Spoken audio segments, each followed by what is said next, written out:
예, 가끔 새벽 예배를 마치고 집에 가다 보면 남양산 톨게이트에서요, 새벽인데도 불구하고 경찰들이 음주 단속을 아주 자주 하는 것을 목격하게 됩니다.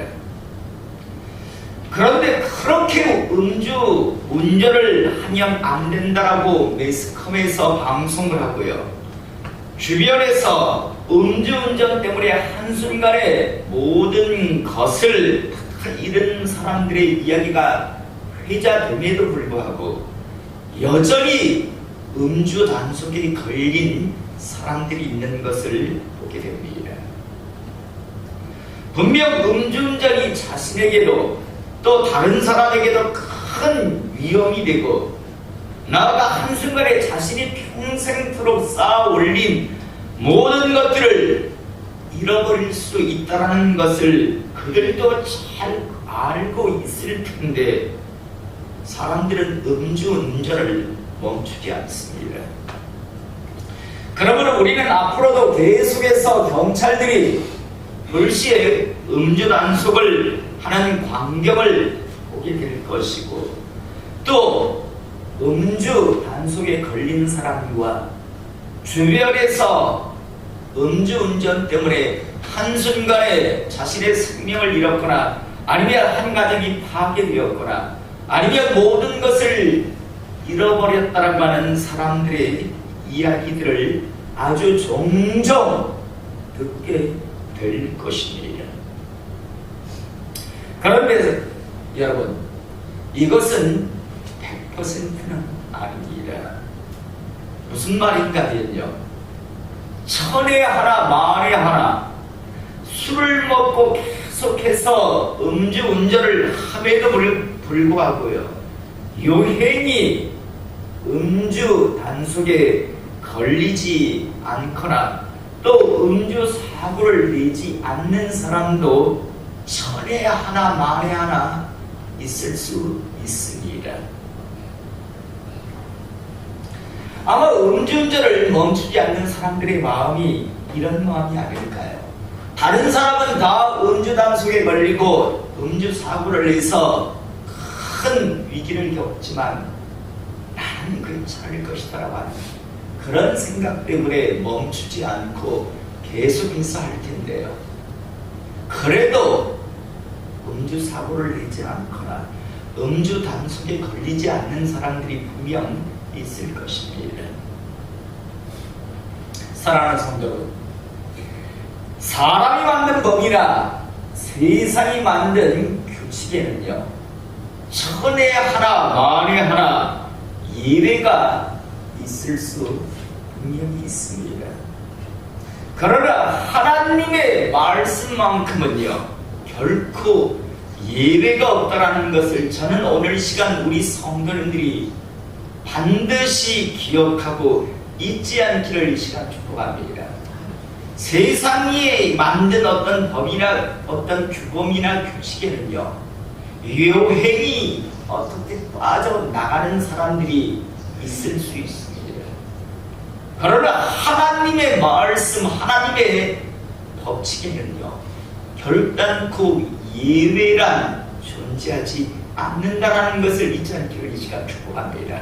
하나님께서 말씀하시며 말씀 그대로 된다라는 사실 잊지 마시기 바랍니다. 민수기 23장 9절에 하나님께서 이렇게 말씀하십니다. 하나님은 인생이 아니시니 시건치 않으시고, 여기서 시건이라는 말은요, 우리나라 사전에 찾아보면 약속한 말을 지키지 아니하는 것이다라는 그런 뜻입니다. 하나님은 인간이 아니시기 때문에 시건치, 다시 말해서 약속한 말씀을 지키지 아니하시는 것이 없다라는 말씀입니다. 또 인자가 아니시니 후회가 없으시도다. 인간이 아니시기 때문에 하신 것에 대한 후회가 없으신 분이라고 말씀하시며, 어찌 그 말씀하신 바를 행치 않으시며 하신 말씀을 실행치 않으시랴라고 아주 분명하게 말씀하십니다. 하나님의 말씀은 결단코 어느 누구도 예외가 없이 그대로 적용된다라고 하는 사실, 그대로 이루어진다라는 사실 다시 한번 마음판에 분명하게 새기실 수 있기를 원합니다. 요행이 없습니다. 천에 하나 만에 하나라고 하는 것이 통하지 않는다라는 사실 다시 한번 분명히 잊지 않기를 이 시간 축복합니다. 그런데 참 어리석은 것은요, 많은 교회 안에 있는 사람들이요, 하나님의 이 말씀의 무게와 크기를요 제대로 알지를 못합니다. 하나님의 말씀을 두리뭉실하게, 아니면 자기가 나름대로 선별해서요 자기 유리한 편으로 자꾸만 해석들을 하고요, 그리고 스스로 위안과 위로를 받는 것을 우리가 보게 됩니다. 하나님의 말씀은 결코 예외가 없는데요, 우리가 잘 알고 있듯이 인류 최초의 죄, 저주가 무엇입니까? 하나님의 말씀을 말씀 그대로 받지 아니한, 이해하지 아니한 것 때문이었습니다. 하나님께서는 아담에게 분명히 선악을 알게 하는 열매를 먹지 말라, 먹으면 정령 죽으리라 라고 말씀하셨습니다. 여기에서 정령이란 말은 거짓이 없이 진실하다라는 뜻입니다. 하나님께서는 선악을 알게 하는 열매를 먹으면 너희는 틀림없이 너희들은 죽는다라고 말씀하셨습니다. 그런데 인간들은요 그 말씀을 틀림없이 죽는다라고 하는데도 불구하고 죽을까 하노라, 죽을지 몰라라고 이해를 합니다. 이것이 인간들에게 발생한 최초의 저주이고, 그것 때문에 모든 인간들은 사망의 권세 아래 존물을 하게 됩니다. 하나님의 말씀은 정령 죽으리라고 말씀하는데 죽을지 몰라라고 하는 그런 말씀으로 이해하니까 결국 하나님 앞에 쫓겨나고 결국에는 사망의 권세 아래 존물을 하게 되는 겁니다. 여러분, 주님 이 땅에 오셨을 때 주님은 심판주가 아니십니까? 주님께서 얼마나 분명하고 명확하게 말씀하셨습니까? 너희가 내 제자가 되기를 원하느냐? 너희가 정말 나의 백성 그리스도인이 되기를 원하느냐? 그러면 너희들은 너희 자신을 부인해야 한다. 네 생각, 네 스타일, 네 기질, 네 방법, 네 성질대로 나를 따라오면 너희 절대 내 제자, 너희는 그리스도인이 될 수 없을 것이다 라고 말씀하셨습니다. 그런데 이 시대 교회 안에는 대부분의 사람들이 지 성품, 지 기질, 지 경험대로 마음대로 하려고 합니다. 그러면서 스스로 자기 수리를 시킵니다. 죽으면 천국 가고 자기는 그리스도인이라고. 주님은 절대 그렇게 말씀하신 적이 없는데요. 그리고 두 번째로, 너희가 정말 내 제자, 내 백성 그리스도인이 되기를 원한다면 너희 십자가를 져야 한다. 참 많은 사람들이 이 십자가가 뭐 어쩌고 저쩌고 너무 이론적입니다. 간단한 말씀인데 죽을 각오 해야 한다는 말씀 아니었습니까? 너희가 정말 내 백성, 내 자녀 그리스도인이라고 일컬음을 받기를 원하고 나의 자녀, 나의 백성으로 인정받기를 원한다면 너희는 너희 모든 것들을 내려놓고 죽을 각오를 해야 한다. 그래야 내 백성이고 내 자녀고 너희들은 진정한 그리스도인이 될 것이다 라고 말씀하셨습니다. 그런데 이 시대에 얼마나 많은 사람들이요 정말 자기의 모든 성품, 기질, 성격 이런 것들을 다 내려놓고 하나님을 섬기나. 과연 몇이나 되는 사람이 정말 죽을 각오를 하고 주님을 따를까요? 교회 안에는 저마다 제잘난 모습을 가지고 죽기보다는 살려고 하는 자들로 가득 차 있는 것을 우리가 보게 됩니다. 저는 다시 한번 우리 성도님들이요, 하나님의 그 말씀의 무게 크기를 정말 제대로 알기를 이 시간 축복합니다. 여러분들이 계속해서 여러분들의 어떤 성품, 기질, 어떤 경험을 내려놓지 않고 계속 교회 안에서 신앙생활 한다면, 죄송하지만 평생 교회는 다니겠지만 여러분들은 하나님의 나라에 못 들어가실 겁니다. 두 번째로, 죽을 각오가 되어 있지 않으면 시간이 문제지 언젠가 여러분들은 회개하실 겁니다. 다시 한번 하나님의 말씀 크기를 정확하게 아시기를 이 시간 소원합니다. 주님이 분명히 말씀하셨어요. 너희 내 제자 되고 싶으냐? 너희가 진정 내 백성 되고 싶으냐? 이 각오가 분명하게 되고 있어야 한다. 그래야 내 제자가 될 수 있고 너희들은 나를 따라올 수 있다라고 말씀하셨습니다. 여러분, 요즘 인터넷이 발달되다 보니까요, 참 지하고 싶은 말들을 함부로 해야 되는데, 특히 안티크리스찬들이 이런 이야기들을 많이 합니다. 저는 그들이 사탄의 앞잡이 하수인이라고 생각하는데, 교회는 다닌다라고 하지만은 자기가 그리스도인이라고 이야기하지만 그들은 적그리스도인, 다시 말해서 사탄의 앞잡이 하수인이라고 생각하는데요, 이 시대 많은 자들이 교회 무용론, 예배 무용론을 이야기합니다. 아니, 믿음만 있으면 천국 간다며? 그렇다면 교회 왜 가? 예배 왜 드려? 나 믿음이 있는데. 누가 그걸 인정하나요? 여러분, 제가 얼마 전에 놀라운 이야기를 들었는데, 지금 신대원에서 공부하는 많은 그런 전도사님들이요, 이런 생각을 한대요. 이런 걸 꿈꾼대요. 요즘 워낙 우리나라에 유행하는 게 카페 아닙니까? 옆집이 정말 카페가 되다 보니까 주일날 오전에 카페들이 대부분 영업을 안 하니까 그런 카페를 빌려서 이제 교회를 하겠다라고 하는 그런 생각들을 많이 하고 있답니다. 자칭 카페 교회라고 하던데요. 참 큰일 났다라는 생각을 했습니다. 여러분, 십자가만 붙인다고 그것이 교회인가요? 사람만 모여 앉아서 그냥 찬송가하고 성경 읽으면 그게 예배인가요? 여러분, 하나님의 교회와 예배에는요, 반드시 있어야 하는 게 있습니다. 성령 하나님의 임재하심입니다.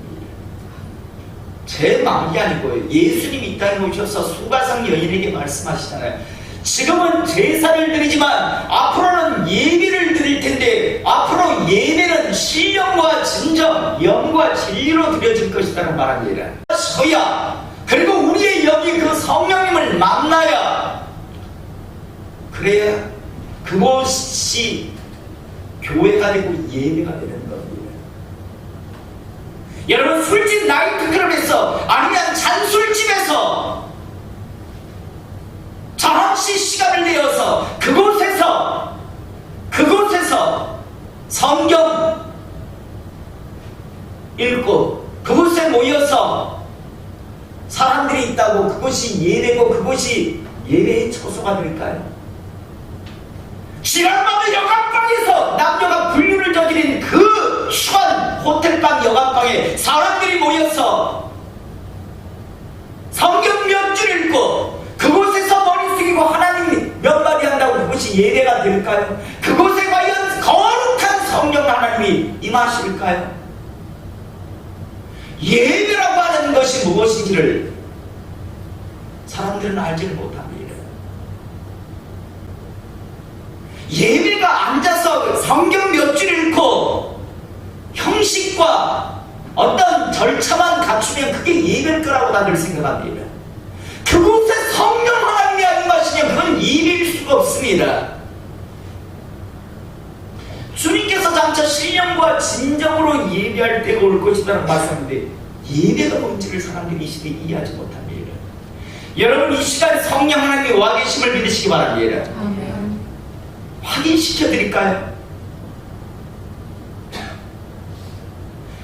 이미 제가 앞에서 여러분들이 찬양할 때 성령 하나님 이곳에 와주시니 당신이 임하지 않으시면 이곳은 예비일 수 없습니다라는 것을 기도할 때요, 성령 하나님께서 이곳에 내가 임하였노라고 이미 저한테 사인을 주세요. 눈으로 보기를 원하는 사람은 얼마든지 이야기하세요. 임하셨다고요. 자, 여러분, 저는 다시 한번 우리 성도님들이요, 예배가 무엇인지를 제대로 알기를 원하고 나아가 하나님의 말씀의 크기, 무게를 정확하게 알기를 이 시간 축복합니다. 여러분 이 신약시대 하나님께서는 예배를 통해서 자신의 백성들에게 말씀을 하십니다. 오늘 이 시간 역시 이 예배를 통해서 성령님은 이미 임하셨고 그 다음 진리, 오늘 이제 성경을 통해서 여성중앙이나 썬데이 서울에서 얼마든지 감동적인, 아니면 인터넷 기사에서 얼마든지 감동적인 이야기를 갖고 올 수 있으나 그건 진리가 아니죠. 성경을 통해서 여러분들에게 하나님께서 부족한 종을 통해서 도구로 사용하셔서 여러분들에게 하시고자 하시는 말씀이 있다는 사실을 기억하십시오. 여러분 창세기 19장의 이 오늘 우리가 읽은 말씀 12절에서 29절의 말씀은요, 기록되어 있는 말씀이기 때문에 로고스입니다. 그런데 오늘 이 시간 선포되는 말씀, 여러분들에게 하나님께서 이제 하시고자 하시기 때문에 이 말씀은 레마가 된다는 사실을 꼭 기억하십시오. 지금 오늘 이 말씀은 여러분들에게 하시는 말씀임을 여러분 믿으시기 바랍니다. 지금 나에게 하나님께서 부족한 종을 통해서, 입술을 통해서 여러분들에게 지금 그대로 전달하게 하십니다. 이 말씀을 하나님의 말씀으로 받는 하나님의 사람 되시기를 다시 한번 소원합니다. 오늘 말씀을 보면 12절에서부터 보면 그 사람들이 롯에게 이르되 이외에 내게 속한 자가 또 있느냐, 내 사이나 자녀나 성 중에 내게 속한 자들을 다 성 밖으로 이끌어내라. 그들에 대한 부르짖음이 여호와 앞에 크므로 여호와께서 이곳을 멸하시려고 우리를 보내셨나니 우리가 멸하리라. 여러분 소돔과 고모라라고 하는 성이 있었는데요, 이곳은 너무나 하나님 보시기에 정말 죄악으로 물들어 있었습니다. 도무지 놔둘 수가 없고 그 안에 그 성을 그대로 둘 수가 없었습니다. 그래서 하나님께서 천사 두루를 통해서 그 성을 멸하시려고 지금 계획하십니다. 그런데 그곳에 아브라함을 생각해서 구원시키고자 하시는 롯이라고 하는 한 가정이 있습니다. 이제 천사가 와서 이야기합니다. 너에게 속한 사람들이 있느냐, 너희 가족이 있느냐, 빨리 연락해라. 이 성에서 나가야 한다. 이 성은 지금 멸할 것이니 너희들은 이곳에서 벗어나라고 이야기합니다. 다시 말해서 하나님께서 이제 살리시려고 특별한 은혜를 주시려고 지금 그들을요 그곳에서 이끌어 내십니다. 그런데 14절에 이 천사의 말을 듣고 롯이 나가서 그 딸들과 결혼할 서이들에게 말하여 이르기를, 여러분 두 명의 롯에게는 딸이 있었습니다. 아마 정혼자들이 있었던 것 같습니다. 그래서 롯이 이제 이 장차 자기의 두 딸의 사이될 사람들에게 가서 이야기를 했습니다. 분명히 이야기했을 겁니다. 이 성을 하나님께서 멸하시려고 한다. 빨리 나가야 된다. 빨리 이곳을 떠나야 한다라고 이야기합니다. 그런데 이 사람들이 이 말을 어떻게 받아들였는가 하면 농담으로 여겼습니다. 살라고 빨리 이곳을 벗어나라고 말씀을 전하는데도 불구하고 농담으로 그 말씀을 여깁니다. 살려주려고 그렇게 했었는데요. 자, 그러나 15절에 동틀 때에 천사가 롯을 제초하 이르되 일어나 여기 있는 내 아내와 두 딸을 이끌어내라. 이 성의 죄악 중에 함께 멸망할까 하노라. 빨리 지금 떠나라고 다시 재촉이 오는데 16절에 보니까 그러나 롯이 지체하며 그 사람들이 롯과 롯의 손과 그 아내의 손과 두 딸의 손을 잡아 인도하여 성 밖에 두니 여호와께서 그에게 자비를 다하시니어더라. 하도 머뭇거리니까요, 천사 두 명이 롯과 롯의 아내와 롯의 두 딸의 손을 잡고 이끌어냅니다. 빨리 나가라고, 빨리 나오라고, 그곳에서 나오라고요. 이 성을 지금 하나님께서 멸하시려고 하니 지금 빨리 벗어나라고 이야기를 합니다. 그러면서 17절에 그 사람들이 그들을 밖으로 이끌어낸 후에 이르되 도망하여 생명을 보전하라. 돌아보거나 들에 머물지 말고 이 산에서 도망하여 멸망함을 면하라. 빨리 소돔과 고모라 성을 벗어나라. 그리고 뒤돌아보지 마라. 연연하지 마라. 미련을 두지 말라라고 말씀을 하십니다. 그런데 그 이후에 보면요, 롯이요, 두려워서 발걸음이 떨어지지 않는다라고, 자기가 이 성을 벗어나다가 죽을지 모른다라고 하는 두려움이 있으니 제발 작은 저 성으로 자기를 피하게 달라고 합니다.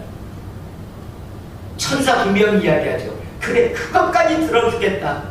그러니 제발 소돔과 고모라, 하나님의 도성이 아닌 죄악으로 물든 이 소돔과 고모라를 떠나가라라고 이야기합니다.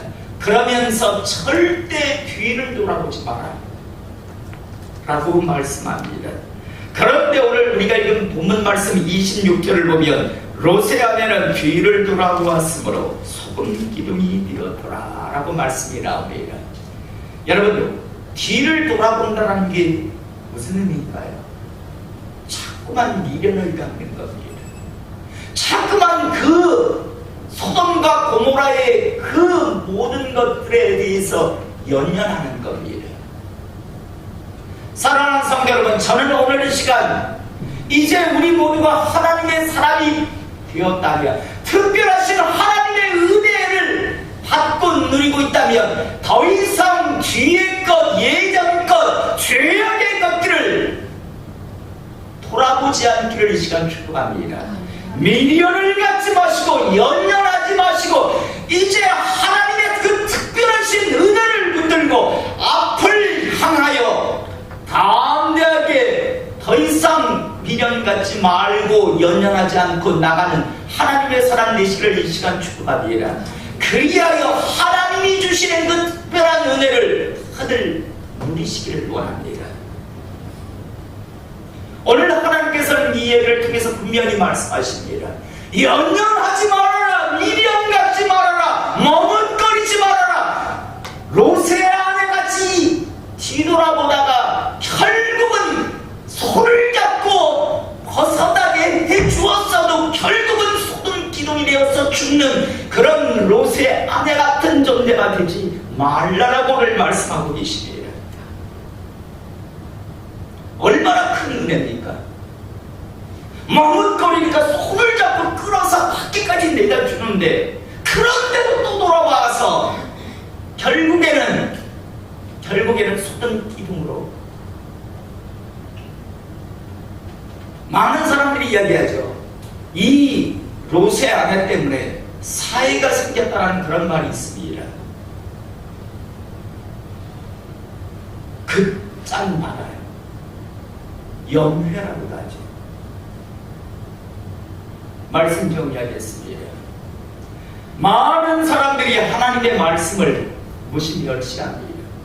세상이 만든 법이나 규칙에는 천에 하나 만에 하나 예외가 있을 수 있으나 하나님의 말씀에는 예외란 있을 수 없습니다. 저는 오늘 시간, 오늘 이 말씀, 뒤돌아보지 말아라, 미련 갖지 말아라, 연연하지 말아라, 세상 것이라고 하는 그 말씀을 붙들고 오직 하나님의 그 신실하심을 바라보시며 달려가심을 통해서 이제 하나님께서 예비하시고 허락하시는 그 특별하신 여러분들을 향한 그 은혜, 그 모든 축복들을 받아 누리시고 남은 생일을 살아가시고 언젠가 주님 부르실 때 미련도 후회도 없이 하나님 나라에 들어가시는 하나님의 사람 되시길 이 시간 축복합니다.